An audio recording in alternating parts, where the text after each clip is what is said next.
కూడా నమస్కారం అండి. పోలవరం ప్రాజెక్ట్ ఒక 80 ఏళ్ల నాటి ఆంధ్రుల కళ.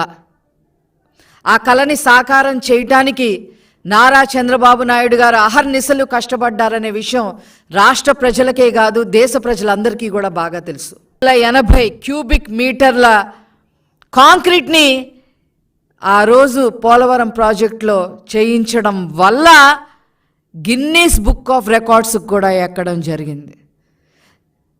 రాష్ట్ర చరిత్రలోనే కాదు, దేశ చరిత్రలోనే కాదు, ప్రపంచ చరిత్రలో కూడా ఏ నాయకుడు ఒక సాగునీటి ప్రాజెక్టు కోసం ఇంత శ్రమ పడలేదు. అలా పోలవరం ప్రాజెక్ట్ని పూర్తి చేయటం కోసం మరి అహర్నిశలు మరి కష్టపడిన ఏకైక నాయకుడు నారా చంద్రబాబు నాయుడు గారు. 72% పూర్తి చేశారు. ఆ తర్వాత వచ్చాడమ్మా ఈ రాష్ట్రాన్ని రాజపీను కన్నా హీనంగా పీక్కు తినటానికి ముఖ్యమంత్రి అయ్యారు. ఒక్క ఛాన్స్ పేరుతో పొర్రపాటున గెలిచాడు. రాష్ట్రం ఎంత అధోగతి పాలైపోయిందో అందరికీ కూడా తెలుసు. పోలవరం ప్రాజెక్టు ఎంత అధోగతి పాలు చేశారో నిన్న ఆల్రెడీ నారా చంద్రబాబు నాయుడు గారు చెప్పడం జరిగింది. మేము మళ్ళీ చెప్పదలుచుకున్నాం.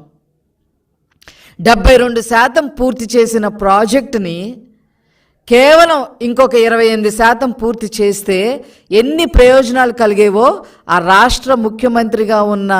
అప్పటి రాష్ట్ర ముఖ్యమంత్రిగా ఉన్న జగన్మోహన్ రెడ్డికి తెలీదా అని చెప్పి ఈ సందర్భంగా అడుగుతా ఉన్నాం.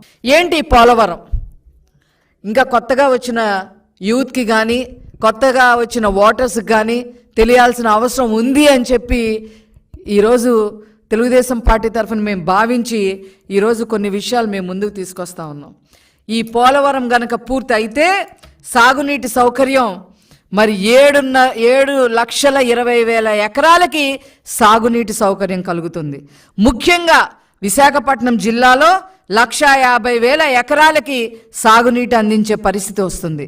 తూర్పుగోదావరి జిల్లాలో 2.5 లక్షల ఎకరాలకి సాగునీటి సౌకర్యం వచ్చే అవకాశం ఉండేది. పశ్చిమ గోదావరి జిల్లాలో 2,58,000 ఎకరాలకి సాగునీరు అందే పరిస్థితి ఉండేది. కృష్ణా జిల్లాలో 62,000 ఎకరాలకి ఈ సాగునీటి సౌకర్యం వచ్చేది. అదేవిధంగా ఆయకట్టు స్థిరీకరణ 23 లక్షల ఎకరాలకి ఆయకట్టు స్థిరీకరణ అయ్యేది. గోదావరి డెల్టాలో 10 లక్షల ఎకరాలు, కృష్ణా డెల్టాలో 13 లక్షల ఎకరాలు మరి అయ్యేది. తాగునీటి సౌకర్యం 4 జిల్లాల్లో, ఉత్తరాంధ్రలో 48 మండలాల్లో 550 గ్రామాలకి సాగునీటి అందే సౌకర్యం ఉండేది. నేను ఉత్తరాంధ్రను తీర్చిదిద్దుతా, ఇరగదీస్తా, రాజధాని చేస్తా అని చెప్పి నువ్వు చేసింది ఏంటి అంటే జగన్మోహన్ రెడ్డి ప్యాలెస్ కట్టుకున్నాడు 500 కోట్ల రూపాయలతో.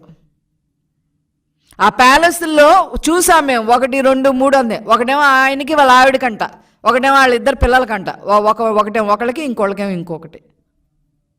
ఇదా మీరు చేసిన అభివృద్ధి ఉత్తరాంధ్రలో? ఇవి చేసింది కాక చేసిన దాన్ని డ్యామేజ్ చేశారు. నారా చంద్రబాబు నాయుడు గారు ఏ పురోగతి అయితే చూపించారో పోలవరం ప్రాజెక్టులో దాన్ని డ్యామేజ్ చేసి పెట్టారు. ఖచ్చితంగా గోదావరి అమ్మ మీ సంగతి తేలుస్తుంది, తగిన మూల్యం మీరు చెల్లించుకుంటారు. ఇవి నారా చంద్రబాబు నాయుడు గారి వల్లే సాధ్యమవుతుంది. పోలవరం ప్రాజెక్టు చేసి తీరతారు, వారేంటో మరొక్కసారి నిరూపిస్తారు అని చెప్పి ఈ సందర్భంగా నేను తెలియజేస్తూ నేను సెలవు తీసుకుంటున్నాను. Thank you.